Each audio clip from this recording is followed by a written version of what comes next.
quero convidá-los à reflexão acerca de um texto descrito no livro de Atos dos Apóstolos. Livro de Atos dos Apóstolos, capítulo de número 8.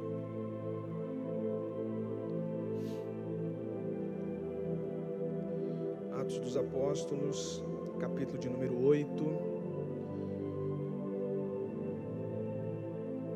Versículo 26, Atos dos Apóstolos, capítulo 8, a partir do versículo 26.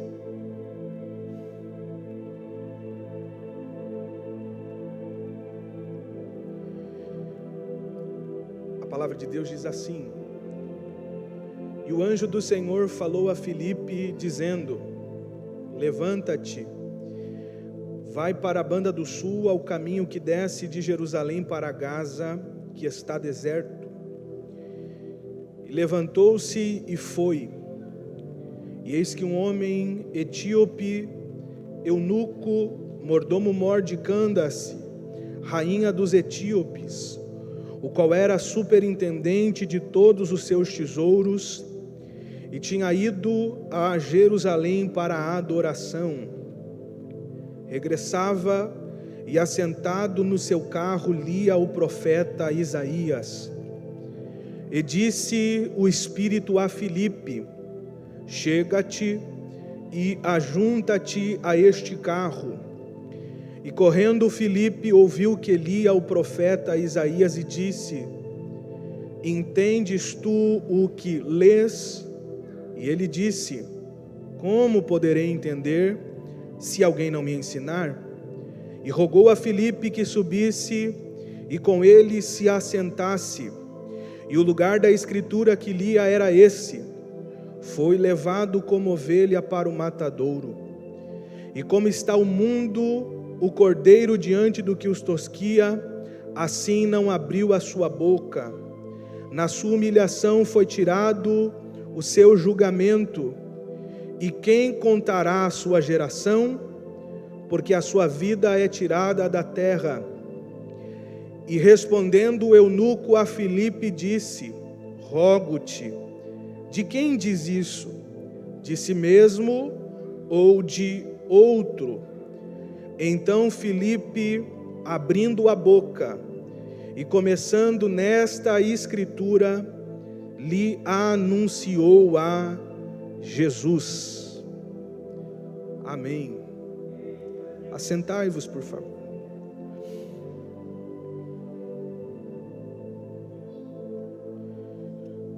Queridos, antes de falar-lhes acerca da palavra, eu quero expressar os meus sentimentos de gratidão ao nosso Deus em poder estar aqui com vocês.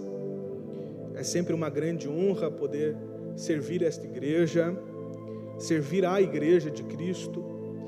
Eu me sinto sempre muito honrado quando Deus me abre uma porta para a pregação da palavra. E aqui é especial porque eu me sinto em casa. Eu me sinto exatamente da forma como eu deveria me sentir. Eu me sinto como se estivesse pregando lá na nossa Denve, lá na nossa igreja. Deus abençoe aos irmãos que servem a Deus aqui, que têm feito um trabalho de excelência para o reino de Deus.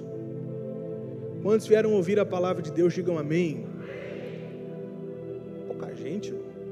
Quantos vieram ouvir a palavra de Deus, digam amém. Então vai dar tudo certo, que vocês vieram para ouvir, e o Senhor me deu uma palavra para compartilhar com vocês aqui nessa noite. Queridos, algumas palavras desse texto, alguns verbos, eles saltam aos nossos olhos. O primeiro verbo é o verbo ler, o segundo verbo é o verbo entender, e o terceiro verbo é o verbo anunciar. Essas três palavras são o norte de que Deus nos dará hoje para entendermos tudo o que Ele tem a falar conosco através desses versículos que lemos. Eu gostaria de falar-lhes hoje sobre a missão da igreja. Pastor, qual é a missão da igreja? Em relação às Escrituras, nós temos o que se pode chamar de uma tríplice missão. Em relação às Escrituras, todos nós fomos chamados para ler, entender e anunciar. Diga comigo, lendo. Não, irmão, acorda, diga lendo, entendendo e anunciando. Você vai olhar para alguém que está do teu lado e vai dizer para ele: Deus te chamou para ler, entender e anunciar. Quantos acreditam que isso é verdade e podem glorificar ao nome do Senhor Jesus aqui? Queridos, um grande avivamento acontecerá na cidade de Samaria, e nós não temos dúvidas de que Filipe, o evangelista, o diácono que se tornou evangelista, era sem sombra de dúvidas, talvez o maior precursor do avivamento na cidade de Samaria. Os textos que comprovam essa verdade trarão consigo verdades inerentes a que Filipe recebe louros por ser promotor deste avivamento. Ele receberá um grande reconhecimento, ficará famoso por conta de tudo aquilo que Deus estava operando através dele na cidade de Samaria. As cidades da vizinhança, as cidades circunvizinhas, viam a Samaria para testemunhar de tudo aquilo que estava acontecendo naquela igreja e de tudo aquilo que Deus estava usando Filipe para fazer. Mas diz a Bíblia, e eu gosto disso, porque diz a Bíblia que Deus vai tirar Filipe daquele que é, sem sombra de dúvidas, o maior palco de avivamento que aconteceu na igreja primitiva, e vai dizer a Filipe: vai a um caminho deserto que desce de Jerusalém para Gaza, cerca de 150 quilômetros de onde ele estava. Ele teria que percorrer essa distância para vivenciar algo que Deus estava preparado para que ele vivesse. A Bíblia diz que Filipe vai, e quando chega ao caminho que está deserto, ele vê uma carruagem, cavalos, e a carruagem vem ao redor, vem em direção a ele. Filipe ouve que quem estava na carruagem era um eunuco de suma importância para a rainha dos etíopes. Ele era superintendente, ele era o tesoureiro, ele cuidava e zelava de toda a riqueza que a rainha da Etiópia tinha. Esse homem vinha assentado no seu carro, e ele estava lendo um trecho do livro do profeta Isaías. Ele havia ido a Jerusalém para participar da adoração, e agora esse está regressando, assentado no seu carro, lendo um trecho do profeta Isaías. A carruagem está passando por Filipe, e Filipe ouve a voz do Espírito lendo. Você entende o que você está falando? Você entende o que significa isso que você tem na ciência, para que ele possa subir na carruagem? O eunuco disse: seja bem-vindo.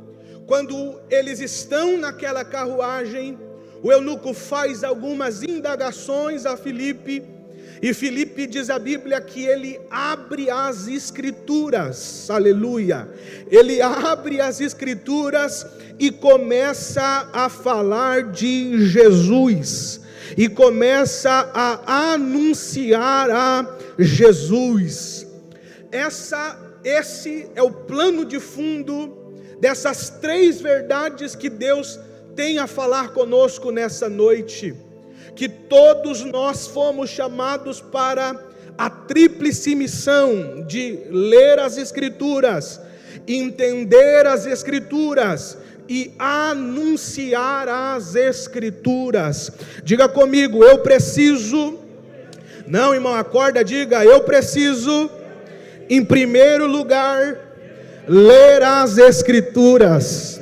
Quantos acreditam que isso é verdade, podem levantar pelo menos uma mão e glorificar ao nome do Senhor Jesus Cristo. Queridos, eu trouxe alguns dados objetivos da realidade, porque o comportamento da igreja brasileira em relação às Escrituras, ele é pífio, ele é ridículo, ele é vergonhoso. O comportamento que a igreja tem em relação à leitura da palavra nos dá vergonha. Eu tenho alguns dados aqui e eu quero apresentar a vocês. 50,68% dos pastores nunca leram a Bíblia completa. Menos de 40% dos cristãos praticantes têm hábito de ler a Bíblia com frequência. Tem um outro dado que é mais assustador. O Instituto Americano de Ciência e Fé fez uma pesquisa, chamou um grupo de crentes, de cristãos, e fez um questionário de 20 perguntas básicas acerca da fé. 14% dos entrevistados sabiam responder perguntas básicas em relação à sua fé, mas ao mesmo tempo 30% deles diziam que tinham uma perspectiva bíblica da vida. 79% afirmaram que viviam uma vida de acordo com a palavra. Vamos imaginar? De 100 pessoas, 79 disseram, eu vivo de acordo com a palavra. Mas de 100 pessoas, só 14 sabiam responder perguntas simples, básicas da palavra de Deus. A verdade é que nós somos negligentes com a maior de todas as nossas responsabilidades em relação à palavra de Deus. Nós somos negligentes com o estudo da palavra, porque é mais fácil a gente ligar a televisão, é mais fácil a gente botar no YouTube e ver um guru nos ensinando acerca daquilo que nós queremos e gostamos de ouvir. Mas eu estava vindo para cá e pensando e lendo, e Deus falando comigo, diga ao meu povo, Leonardo, que eu vou levantar dentro deles um povo no meio de um povo, que ainda ama e ainda é apaixonado pela palavra de Deus. Aonde estão aqueles que são ainda apaixonados? Abre a boca, levante a mão e dê o melhor grito de glória que você já... Se você se enquadra dentro disso, Deus vai te despertar para a leitura da palavra. Pastor, por que é que eu devo ler a Bíblia? Eu apresento 4 razões. Eu vou falar a primeira, e se tu não der glória a Deus de crente, eu paro de pregar aqui. A primeira razão pela qual você deve ler a Bíblia é para ouvir a voz de Deus. Eu vou de novo. A primeira razão pela qual você precisa ler a Bíblia é para ouvir a voz de Deus.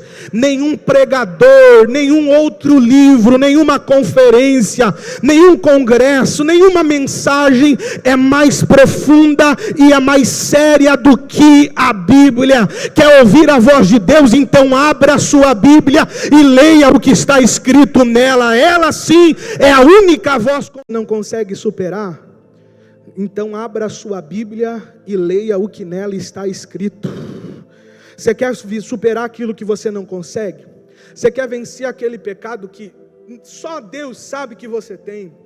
Teu pastor não conhece, o teu esposo não conhece, mas Deus que te vê em todos os momentos, inclusive nos momentos que você está sozinho, Ele sabe, Ele conhece. Pastor, como é esse negócio de ler a palavra para vencer o pecado? Salmo 119, versículo 9. Davi faz uma pergunta e responde a pergunta que ele perguntou: como purificará o moço o seu caminho? Essa é a pergunta. Como alguém pode viver uma vida reta? Como alguém pode dedicar os seus dias a Deus sem se desviar nem para a direita e nem para a esquerda? A mesma pergunta que ele faz é a pergunta que ele responde. E o que é que ele diz? Observando conforme a tua palavra. Com todo o meu coração eu te busquei. Não me deixe desviar da tua palavra. Se tu não der glória a Deus, a coisa está feia. Versículo 11. Escondi a tua palavra no meu coração. Oh, aleluia. Eu guardei como alguém que guarda um segredo. Eu guardei como alguém que guarda um tesouro. Eu protegi como alguém que protege a maior riqueza que tem. Guardei a tua palavra no meu coração, porque eu entendo que enquanto a palavra estiver no coração, eu não vou pecar mais contra ti. Eu não vou pecar mais contra ti. Em quarto lugar, é necessário ler a palavra. É necessário ler a palavra para termos esperança. Aquele relógio está certo? Não? Que susto, irmão. Que susto. É necessário ler a palavra para termos esperança.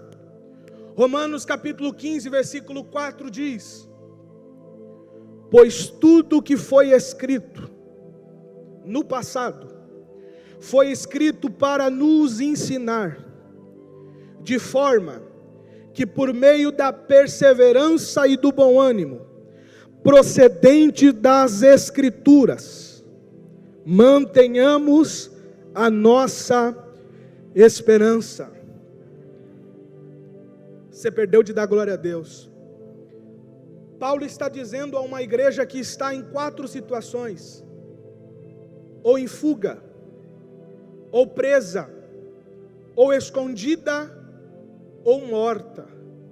Paulo está dizendo a uma igreja que está sendo violentamente perseguida, de uma forma que nós podemos apenas imaginar pelos registros que a história nos apresenta. Mas de forma cabal não podemos sentir a dor que essa igreja sentia.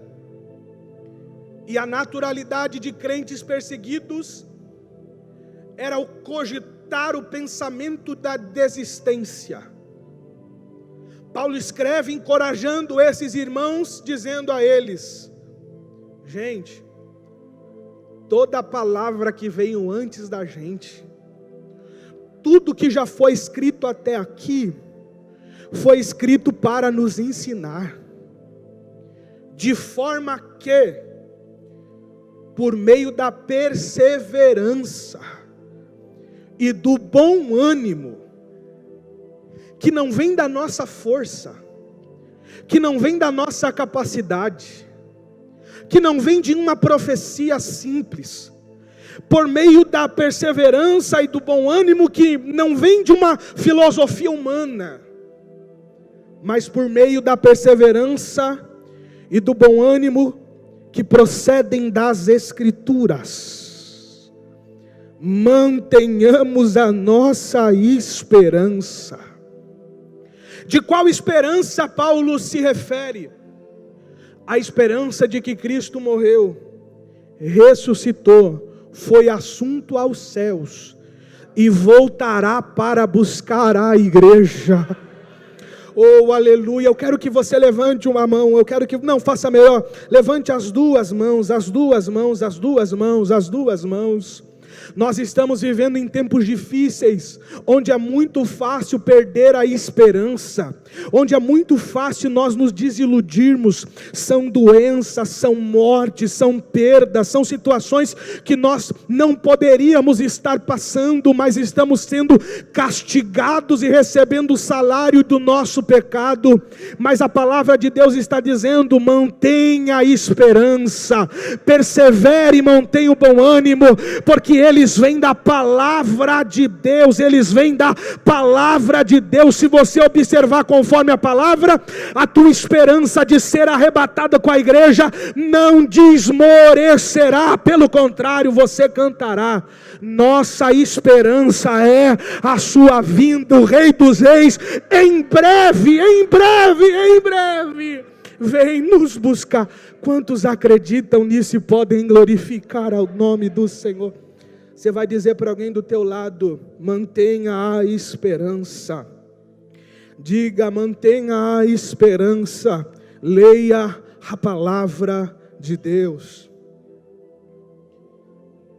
Em segundo lugar, além de lermos a palavra, Deus nos chamou para entender aquilo que estamos lendo. Pastor, não é tão fácil quanto o Senhor está dizendo. Não depende só da minha vontade. Tem uma linguagem difícil. Tem um contexto histórico e social muito antigo envolvido em tudo que está escrito. Eu concordo. Mas segundo um filósofo moderno, em um tempo de tanta informação que a internet nos possibilitou, ignorância é opção. Nós temos todos os recursos disponíveis. Você tem material na internet. Você tem condição de comprar um bom livro. Você tem condição de comprar uma boa Bíblia de estudo. Então faça isso no nome de Jesus. Mas algumas coisas, algumas atitudes pessoais são necessárias da nossa parte. Pastor, o que é que eu preciso ter para entender as Escrituras? Além disso que eu já falei, você precisa ter a atitude correta e entender que isso aqui não é história da carochinha, e entender que isso aqui não é filosofia. Tem filosofia inserida? É claro que tem. Por exemplo, João: no princípio era o verbo, o Logos, e o Logos era Deus, e o Logos estava com Deus. Você sabe de onde que vem a ideia de Logos? A ideia de Logos vem da filosofia. Platão, por exemplo, desenvolve a teoria de olhe para cá, olhe para cá. No discurso de Timeu, Platão desenvolve a teoria de ideias e de formas perfeitas. Platão diz que existe um lugar, uma história fictícia, mas Platão diz que existe um lugar onde um cidadão chamado Demiurgo, criador deste lugar, do lugar das ideias e das formas perfeitas, um local onde tudo é perfeito, criou a terra baseado naquele lugar. E a terra e a humanidade e a criação do Demiurgo caminham em direção a alcançar aquela mesma perfeição da onde ela foi extraída. João pega essa ideia filosófica e grega e diz: no princípio era o verbo, era o Logos. O Logos é isso, é a razão criadora de todas as coisas. Ele diz: no princípio era o verbo, e o verbo era Deus, e o verbo estava com Deus. Ele estava no princípio com Deus, e todas as coisas foram feitas por intermédio dele, de maneira de que sem ele nada do que foi feito se fez. filosofia. Porém, a Bíblia é muito mais do que isso. A Bíblia é muito mais do que um livro de histórias bonitas. A Bíblia é muito mais do que um livro de verdades apenas para a vida.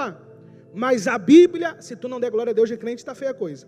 Mas a Bíblia é a palavra de Deus. Aqui está revelado o desejo, o propósito de Deus para toda a criação, para a humanidade. Então, se isso é a palavra de Deus, e nós precisamos entender isso como sagrado, nós precisamos ter a relação certa em relação às Escrituras. Alguém que lê as Escrituras precisa ter, em primeiro lugar, o sentimento de humildade. Pastor, precisa ser humilde para ler a Bíblia? Não. Mas para entender profundamente, Juliano, o que diz a Bíblia, é necessário humildade. Porque a própria Bíblia diz, Tiago capítulo 4, versículo 6. Antes, Ele dá maior graça.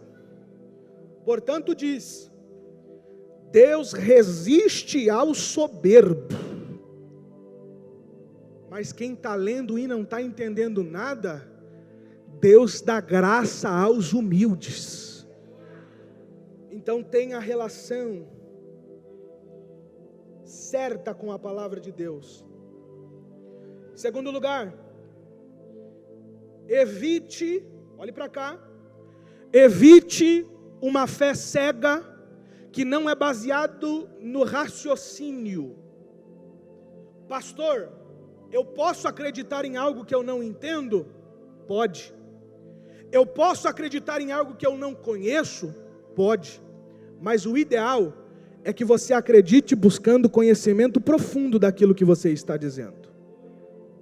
É por isso que Paulo disse aos Romanos, não vos conformeis com esse mundo, capítulo 2, versículo 1 e 2, mas transformai-vos pela renovação da vossa mente.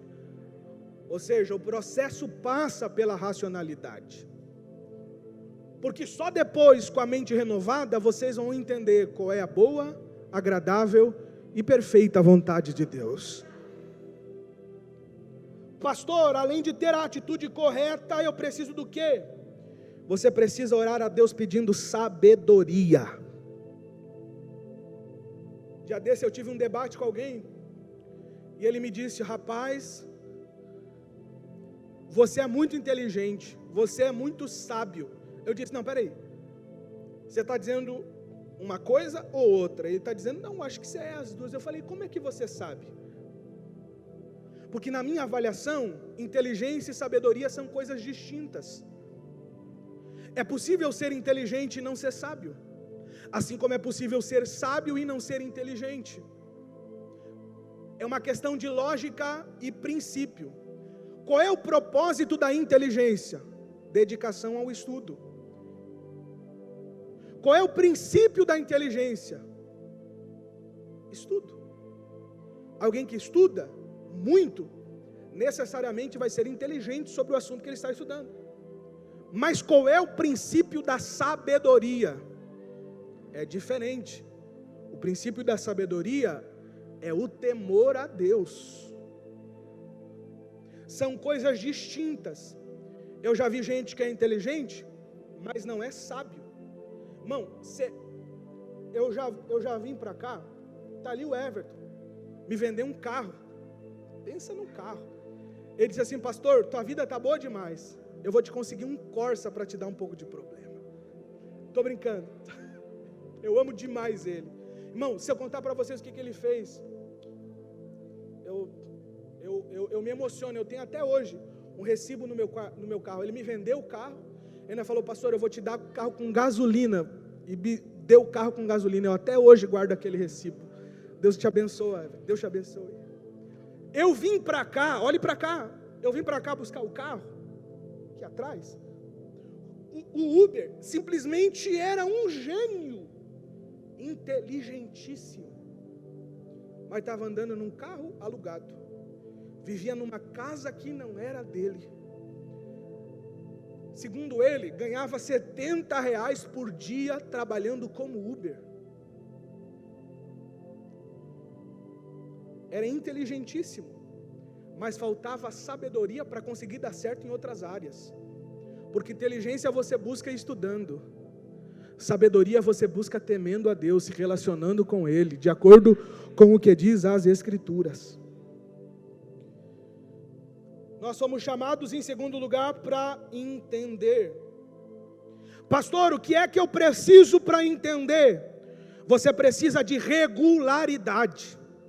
Irmão, o que eu estou dizendo aqui é chave. Então pega ela e destranque coisas que ainda estavam trancadas na tua vida. Josué, capítulo 1, versículo 8, Deus dá uma ordem a Josué. Qual?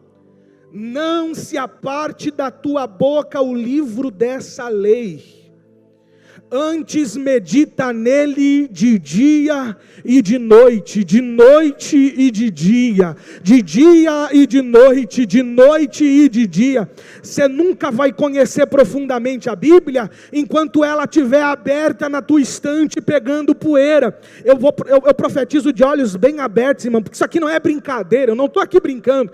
Eu profetizo que alguém vai chegar em casa hoje, vai desempoeirar a Bíblia que estava com poeira, vai abrir ela e vai começar a ler, a meditar de dia e de noite.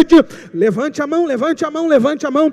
Deus vai acordar pessoas de madrugada para quererem se relacionar com. Se você acredita, abre a boca, dê um grito de glória e receba essa palavra profética. Você já viu? Eu já vi Deus acordar de madrugada, com a ideia na mente. Eu nem sabia do que eu estava falando. Eu pegava, abria a Bíblia, ia lendo, e Deus ia falando, e Deus ia me dando palavra, e Deus ia me revelando. É necessário meditar de dia e de noite e de dia e de noite e de dia. Diga, você só vai entender quando você meditar nela de dia e de noite e de dia. Você só não precisa de dinheiro para entender. Não precisa pagar nada, porque Deus dá a todos, segundo Tiago, na maneira com que eles pedem. Então abra sua boca e diga: eu quero conhecer a tua palavra. Eu quero conhecer a tua palavra. E eu encerro, porque em terceiro lugar, além de ler e entender, Deus nos chamou para anunciar as Escrituras. Pastor, por que é que eu devo anunciar as Escrituras? Eu vou fazer sem dar rodeio, porque é a única missão, ou melhor, é uma das missões que Cristo te deu. Eu não estou falando de Paulo, irmão. Tem gente que desmerece outras coisas da Bíblia porque não foi Jesus que falou. Se é assim, tá bom, então recebe isso aqui. Não foi Pedro, não foi Lucas, não foi João, não foi Elias, não foi Isaías, não foi Jeremias, não foi Naum, não foi Abacuque, não foi Jonas, Sofonias, não. Foi o próprio Cristo, o verbo vivo de Deus.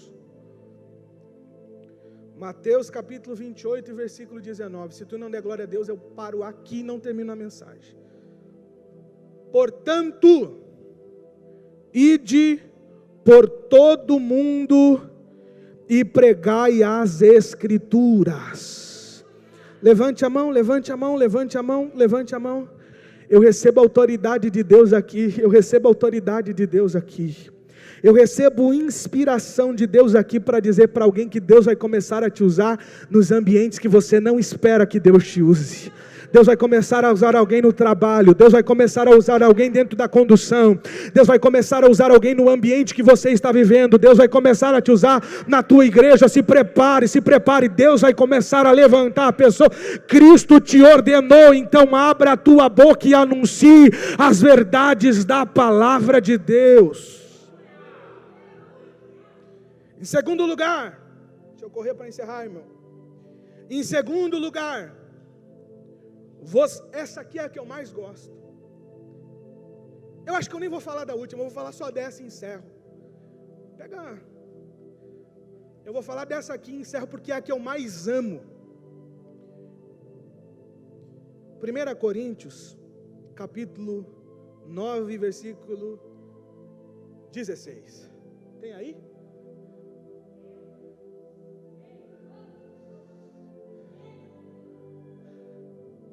E no entanto, não posso me orgulhar de anunciar as boas novas, pois sou impelido por Deus a fazê-lo. Ai de mim, oh aleluia, ai de mim, se não anunciar as boas. Olha o que diz a minha tradução, ela é aquela que a gente mais gosta, porque se anuncio o evangelho, não tenho do que me gloriar, pois é-me imposta essa obrigação. Ai de mim se não anunciar o evangelho. Você vai olhar para alguém que está do teu lado e vai dizer: livre-arbítrio coisa nenhuma, é obrigação tua de anunciar o evangelho, é obrigação tua de anunciar a palavra. Então, pelo amor daquele que vive, largue as distrações do mundo, leia, entenda, se prepare e comece a anunciar as verdades da Escritura. Fique de pé, porque eu quero orar por vocês. Fique de pé, fique de pé, fique de pé, fique de pé. Oh, aleluia.